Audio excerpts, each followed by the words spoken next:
मालो हथियार बंद कोट करे फिरार इंतजामिया जलालपुर 197 जे 1 सां 2 नामालूम हथियार बंद मोटरसाइकिल सवार रईस जे वापारी रशीद शेख खां 20 लख रक़म समेत हीनू को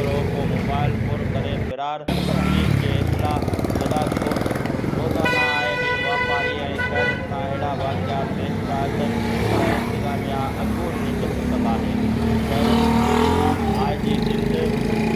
डीआईजी लाड़काणो एसएसपी कंबर जलालकोट ऐं ॿियनि इंतज़ामिया खां मुतालबो